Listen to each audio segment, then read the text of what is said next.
Tonight, will President Trump give an order for the U.S. to bomb Iran's most critical nuclear site? That's the question that can only be answered by one man who appears to be waiting to make a last-second decision. I have ideas as to what to do, but I haven't made a final. I like to make the final decision 1 second before it's due, because things change. I mean, especially with war. Things change with war. It can go from one extreme to the other. And all options have likely been laid before him as he has met with his national security team in the Situation Room. We saw it again today. This is the second time in 2 days, and it comes after he posted that series of threats against Iran yesterday, calling for unconditional surrender. And then today, Iran's supreme leader, Ayatollah Khamenei, rejected the calls for this surrender, calling it absurd, while also warning the U.S. that any involvement would have irreparable consequences. All this is happening as Israel and Iran continue to bomb each other, with Israel hitting the city of Tehran again today and Iran sending missiles to Israel not too long ago. We're going to start tonight with a report from Matt Bradley in Tel Aviv. Yeah, Gadi, well, we've had 2 air raid sirens so far today, and, there were a couple of yesterday as well. We haven't actually seen any fatalities here in Israel from any Iranian bombardments for well over the past 48 hours, which is an indication that the lethality of all of these attacks, which really looked sky high at the outset of this starting last Friday, has now diminished to a whimper. Our understanding is, based on preliminary assessments, that there were really only a handful of projectiles in this latest round that was just fired that sent everyone scrambling for cover. In the previous rounds of projectiles, we've seen a couple of dozen. This is down from well over 100 in previous salvos fired by the Iranians, particularly last April and October, the first time that Iran and Israel exchanged fire. But one of the things we keep hearing, Gadi, from Israeli officials, from military leaders on down, is how they were surprised, if they were surprised by nothing else, how quickly the Israelis were able to gain supremacy over the air in Tehran, Iran's capital, and the western part of Iran. They are now essentially dominating the skies, which means that they can move their fighter jets in the dozens and remain above Iranian airspace for hours. Again, this is a projection of power that few countries in the world enjoy. Israel, a very small country, has now dominated Iranian airspace in a way that is allowing them to react to real-time intelligence. One of the things that I heard from a member of the IDF, that they now have eyes in the sky that mean that they can change their targets from what they were before they started this unprecedented attack. So it looks as though the Israelis, having gained the upper hand, are going to be reluctant to relinquish it, no matter what President Trump says and no matter how hard the Iranians ask for mercy. Matt Bradley, thank you. Let's bring in Gabe Gutierrez, who is now live at the White House. So, Gabe, what's the latest there after yet another Situation Room meeting today? What kind of options are sitting on the table right now? Hi there, Gadi. Well, President Trump, as you said, met with his national security team here in the Situation Room for a second straight day, and he is still considering several options. A senior administration official telling NBC News that all options remain on the table. Now, earlier today, Gadi, President Trump was asked by reporters what he was planning to do. Now, of course, the president, as you'd expect, what isn't exactly forthcoming. He gave a bit of a cryptic answer saying that he may or may not order an airstrike inside Iran, but this would be hugely significant, of course, Gadi. The whole world is waiting to see what he will do. It is possible that the U.S. could wade into this conflict more directly and perhaps take a look at a U.S. airstrike into an Iran nuclear facility, Fordow, that major nuclear facility that will be such a critical point in this war. And the U.S. is the one with the bunker-busting bombs to be able to do it, as well as the B-52 bomber. So that is likely an option that the president is considering. Again, today he said he has not made a final decision, but many people around the world are watching and waiting here. Today, the Ayatollah Khamenei, he rejected any demands from the administration to surrender, to which President Trump responded, quote, "Good luck." So we wait here to see what happens next, the president considering his next move, Gadi. And what's the latest on Capitol Hill? I mean, it does seem like you're seeing both support and opposition from both sides here, right? Well, yes, that's right. Well, you would expect Democrats to be against this, but some Republicans have also come out against this. Now, of course, there are some President Trump supporters, such as Senator Lindsey Graham, who are saying that diplomacy has not worked up until now and that Iran cannot be allowed to have a nuclear weapon. But some conservative Republicans who are also part of MAGA world, so to speak, for example, Congresswoman Marjorie Taylor Greene has come out and said that, look, this is not what the president campaigned on, that this is not America first, that we don't need to be dragged into another war. And some of President Trump's supporters, such as former White House advisor Steve Bannon, as well as conservative commentator Tucker Carlson, have come out pretty strongly against the idea of getting involved in this conflict. There's a video, an interview between Tucker Carlson and Senator Ted Cruz that's making the rounds. Cruz was questioned about certain basic facts about Iran, including the population. He didn't know it. Tucker Carlson came back and said you plan to get involved in this conflict and you don't know facts about Iran. So that's kind of what we're seeing in terms of the MAGA base, whether they do support any American involvement here, despite what the president campaigned on. Now, look, Gadi, today the president was asked about that issue, and he said that, look, his supporters will stick with him and that he believes that they will ultimately agree that Iran just can't have a nuclear weapon, Gadi. Yeah, it seems like all lawmakers are brushing up on the population of Iran these days.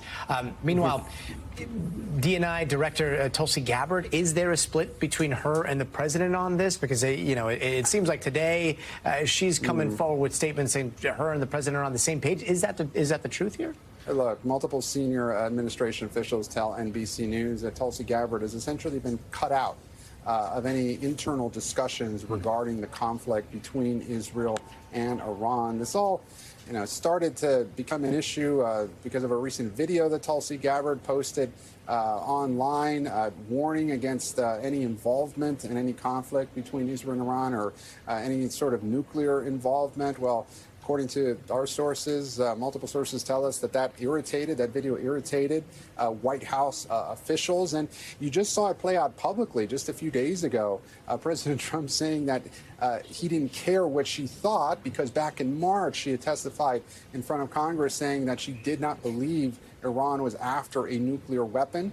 That was the assessment of the intelligence community at the time. Well, the White House and President Trump himself disagrees with that assessment and is publicly at odds with it. But again, she appears to be on the outs here. Not a huge surprise because she has always been against military involvement abroad, even during the electoral campaign last year. But certainly she is a large part of the national security team that now appears to be on the outs, Gadi.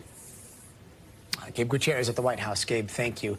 Let's break this down a little bit more with Elise Labott. She's a Murrow Press Fellow at the Council on Foreign Relations and author of the must-read Cosmopolitics on Substack. Elise, thanks so much for joining us. Great to be here with you. Look, the question that so many people have is, are we seconds away from some sort of order being given or some sort of button being pressed and the United States entering this, or do you think it could be a little bit of time here? I think it's going to play out for a while, okay?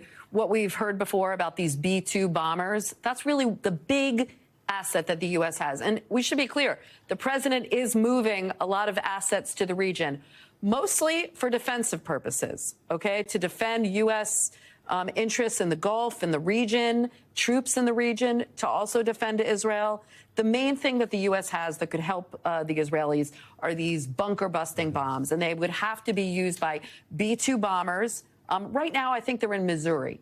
And so it would take a while to turn it around and get them there. That's really what we should look for to see that the U.S. is getting more serious about this. I mean, it's pretty clear the president wants to keep that, what we call in diplomacy strategic ambiguity.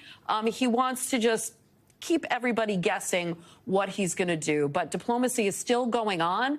The Iranians are going to be meeting with the Germans, the French, and the Brits. They call it the EU3, the countries that are really the biggest, that have the most diplomacy with Iran. They're going to be meeting with the foreign minister and the EU kind of foreign policy apparatus in Geneva towards the end of the week. And so they're giving this time to play out. I mean, look, the president is hoping that the threat of the U.S. getting involved with Israel, that's going to be, it's really going to be the only thing, Gadi, that gets Iran to the table. And that's going to be a pretty hard pill for the Iranians to swallow. They're basically being given a choice: regime survival or your nuclear program. You can't have both. And it does seem like the Iranians are not being silent about any of this. Like, we're seeing a lot of the rhetoric, the statements that are made, the propaganda that's out there. They're showing pictures of a lot of drones that look like they're still hidden in some of the mountains, some of the missiles, touting that they still have ballistic missiles. Is that posturing? Does it look like they still have a sizable arsenal? Or? Oh, they still have a sizable arsenal, but don't forget, they're meeting Trump where he is with his rhetoric. I mean, he's threatening to kill the Iranian supreme leader. What are they going to say? Oh, thanks, we're waiting for that. You know, they're going to meet his rhetoric where he is. And, you know, the Iranians do not want the U.S. to get involved in this war. They want to try and at least let the U.S. think that they're willing to have diplomacy while they figure out what they're going to do. But the Iranians still have a sizable arsenal. About 1 in 10 missiles is getting through to the Israelis, and they're inflicting a lot of damage. They're causing a lot of casualties. And so this could go on for a while, I think, before the U.S. is really ready to get involved. The U.S. is not going to get involved to protect Israel from these missiles. They are helping them shoot down. They're not going to do a preemptive strike against Iran for that. The real question is this underground facility in Fordow, which is in the kind of deep underground inside a mountain. And the only thing that could really make that significant damage, even if it may not even destroy it. And I think President Trump wants to know that, is this going to be a home run, or is some of the Iranian program going to be left standing and then I'm going to be kind of left vulnerable? Yeah, now, we've seen people in Iran they don't want the United States involved. People here in the United States, they don't want the United States involved, some of them. And yet, when you look at some of the billboards in Tel Aviv, I think we've got some of those pictures. Some of them are saying, finish the job, talking to the President Trump, as we understand it, right? So what is the sentiment, and does that carry weight in the White House? I don't think that what Israel wants the U.S. to do carries any weight in the White House, because you saw over the last few months, President Trump has taken a lot of actions that are kind of against what Israel wants, whether it's a deal with the Houthis to not attack U.S. forces in the region that didn't include protections for Israel, or, you know, negotiating with Hamas to release a U.S. citizen, or lifting sanctions against Syria. He's a very America First president. If President Trump determines that, you know, Iran is going for a nuclear weapon, he'll help Israel take it out. But he's not going to do it for Israel. He's going to do it because he thinks that's in the best interest. Elise, let me ask you this, you know, and based on everything that we've seen, this is a very transactional president, right? Could you see the president going to Israel and saying, hey, you know what, we're gonna drop these bunker busters, but there's got to be something in it for the United States, based on some of the diplomacy that we've seen in the past? Like, what would that look like? What would the ask be there? I don't think bombing Iran. I mean, I love that idea, the creativity of it. And I could see President Trump on a whole host of issues say, OK, make a peace deal. You know, do this for me, do that for me, and I'll possibly in Gaza, because I mean, it does seem like Iran. I mean, it does seem like the Trump administration has been sideways. No, you're 100% right. President Trump is very transactional, but going to war with Iran is a whole nother ball of wax. I mean, don't forget, and you talked about, you know, this tussle between Ted Cruz and Tucker Carlson. President Trump is kind of caught between a rock and a hard place with his base, because he's not really an isolationist. He's more of, you know, someone who, you know, wants to take action only when it's needed and then take hard action. But his base, you hear, he's kind of in the middle, also on Ukraine. And so President Trump isn't just going to do this. You know, he campaigned against these forever Mideast war. This would be a forever Mideast war. This is probably the most consequential decision President Trump will take in his presidency. I know he'd love to make a deal on diplomacy and get his Nobel Peace Prize that he'd really love. What I could see him doing is offering transactional things to the Iranians. And you've kind of seen, like, with these talks, look at all the economic benefits you could get. You know, yes, you'd be giving up your nuclear program, but I could give you so much else in return. And I think, you know, that's the kind of conversations that Steve Witkoff, maybe the Europeans, are having with the Iranians. It's all about, if they're going to be willing to give up their nuclear facilities, their real enrichment programs, the heavy stuff, or they can have regime survival. But again, they can't have both. Elise Labott, always appreciate hearing what you think. And yeah, I can't wait to hear what you write next. Thanks Elise, very much. Thank you. And now more on the growing presence of U.S. military assets in the Middle East. Defense Secretary Pete Hegseth was asked earlier on Capitol Hill about American troops in that region. Here's what he said. Any decisions on this matter are at the presidential level. My job, our job, Chairman and I, at all times, is to make sure the president has options and is informed of what those options might be and what the ramifications of those options might be. I appreciate that. You mentioned the troops in the region with I maximum expect force protection at all times is being maintained. NBC's senior national security correspondent Courtney Kube joins us now to explain what that type of maximum pressure means, starting with the U.S. assets that we've seen in the region. Look, like last night, the night before that, I was up very late trying to track as many of the air assets that we have in the United States making their way across the Atlantic towards the Middle East. Do we know how many assets have been moved in the last few days? And what is the DOD saying about possible involvement in Iran? Yeah, Gadi, what's been moved over in the past few days pales in comparison to what's already there, frankly. So ships, let's start with that. The U.S. already has a carrier strike group there in the region. They're moving another one in. They were already supposed to, that's the USS Nimitz, was already supposed to be heading into the region, but they're just speeding up its deployment towards the CENTCOM area. It'll be there in a matter of just a few more days. The U.S. already had pushed forward numerous additional fighter squadrons, in addition to the ones that are already forward based there in the region. In addition to that, the U.S. brought in more tankers. Those are the ability to refuel in the air. We saw more of those come in over the weekend, but there were already some forward based there.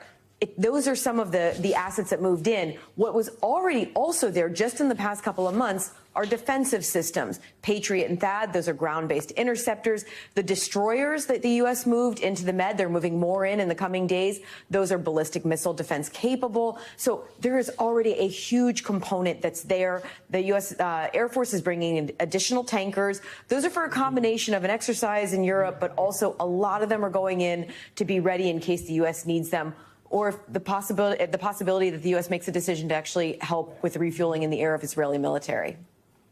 And speaking of the THAAD systems, I saw a little bit earlier, it looked like there was a launch of a two-stage, possibly intercontinental ballistic missile, or at least some sort of ballistic missile, one of the most advanced ones that Iran had today. And there were conflicting reports that it was intercepted by a THAAD. Never saw where it landed. But are these THAAD systems very effective at intercepting these ballistic missiles, or are a lot of them still getting through? They are, I mean, a fraction of what's being launched when you consider just the magnitude of over 1,000 projectiles have been launched, according to the IDF, by Iran at Israel. That's a combination of missiles and drones. The vast majority are getting knocked down. But when you just consider the magnitude, some are getting through and they're having real damage and they are causing injuries and death. But the THAAD and the Patriot that are there are extremely effective at taking these out. Remember, the THAAD, the T in THAAD stands for terminal. That is that is the part of the missile. So the terminal phase, or the last phase before a missile is coming in to hit the ground or the earth, that's when the interceptor launches up from the THAAD and takes it out. It's very effective, but it is known for, when it takes out these missiles, especially depending on the size and the speed of that missile, for causing debris that can fall to the earth. Yeah, a bullet taking out a bullet, at traveling crazy speeds. It really is. Yeah, I mean, that is the perfect way to describe what you're seeing. And you are a glossary of all military terms, Courtney. Always appreciate your insight into all of this. Courtney, thank you. And in this high-stakes game of geopolitical chess, there's one thing that reshapes the entire board. That is nuclear weapons. It has been true for decades now, and the internet has plenty to say about it. Iran announced a nuclear strike on Israel and the United States. The world flips into panic. As we stand here today, closer to the brink of nuclear annihilation than ever before. No matter how nuclear war begins, it ends in nuclear Armageddon. Nuclear Armageddon essentially means the world is destroyed. Which happens in 72 minutes. All right, so let's just pause real fast. Let's zoom out, take a look at the map. There are 9 nuclear-armed states. Nearly all of them have spent the last year, we know, modernizing or adding to their arsenals. And at the top of the list, Russia and the United States, with a combined total that is still like 90% of the world's nukes. But China's arsenal, you see down here in the middle, it is growing. It's growing faster than anybody else's. India is adding to their stockpile, too. Only one Middle Eastern country has nuclear weapons. That is Israel. Notice who is not on this list here. Obviously, Iran. But what Iran does have is a strategic partnership with Russia, right? So Russia's foreign minister just today is warning of a, quote, nuclear catastrophe being triggered if the United States joins Israel's strikes on Iran. Our next guest has studied the growing relationship between Moscow and Tehran. Nicole Grievsky joins us. She is a fellow of nuclear policy program at the Carnegie Endowment for International Peace. Thank you so much for being with us. Just 10 years ago, Russia and the United States were working together on the Iran nuclear deal. How did we end up here? Well, I mean, I think that this is a symptom of the kind of animosity between the U.S. and Russia as a result of the war in Ukraine. And so the Russians actually really increased their relationship with Iran after that. They cooperated in Syria, but as a result of the war in Ukraine, Russia became a lot more reliant on Iran for the supply of UAVs. And eventually you see this culminating in their strategic partnership agreement. I keep hearing the terms 85 to 90% enrichment when we're talking about uranium and the nuclear material here. How close is Iran to making the bomb? We heard the president say weeks. Like, what does the 85 to 90% even mean? And where's the choke point? Like, where have they failed in the past? Well, 90% enrichment is really kind of the threshold for a country to kind of make a nuclear weapon. But this is a fissile material. It doesn't really represent the terminal stage of actually creating a nuclear weapon. In order to do so, Iran would actually have to weaponize. And so that means basically having a warhead that's deliverable with this material. They haven't done that. I mean, in the past, Iran has had some work on weaponization. This is early in 2003, but there hasn't been strong indications that Iran was doing that. However, the fissile material is one of the major components, and there's still the other process that Iran hadn't yet achieved.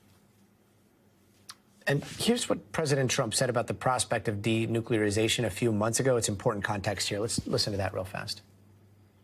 We were talking about denuking, denuclearize, denuking, and President Putin and I agreed that we were going to do it in a very big way. There's no reason for us to be building brand new nuclear weapons. We already have so many you could destroy the world 50 times over, 100 times over. That has been the logic for quite some time. We've heard that rhetoric from both the left and the right, and yet, like, the world has changed so much since February. Are you hopeful that we might be able to get things back on track here at all? Well, if anything, this kind of current escalation between Iran and Israel is actually quite worrying for the broader world. I think a lot of countries that don't have nuclear weapons are now seeing the value in this. I mean, North Korea must be quite confident right now.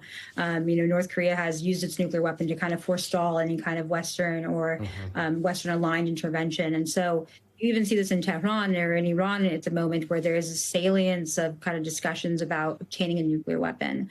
And this all is in conjunction with the rise of China's nuclear arsenal, the increase of their arsenal in terms of numbers, but also the expiration of arms control agreements between the U.S. and Russia. And so the New START agreement, which caps their strategic nuclear arsenals, is bound to expire in February of 2026. So we're actually in a much more dangerous situation than before. Yeah, it seems like it. And that chart really sobers you up very quickly. Nicole Grievsky, thank you so much for joining us. We thank you for watching, and remember, stay updated on breaking news and top stories on the NBC News app or watch live on our YouTube channel.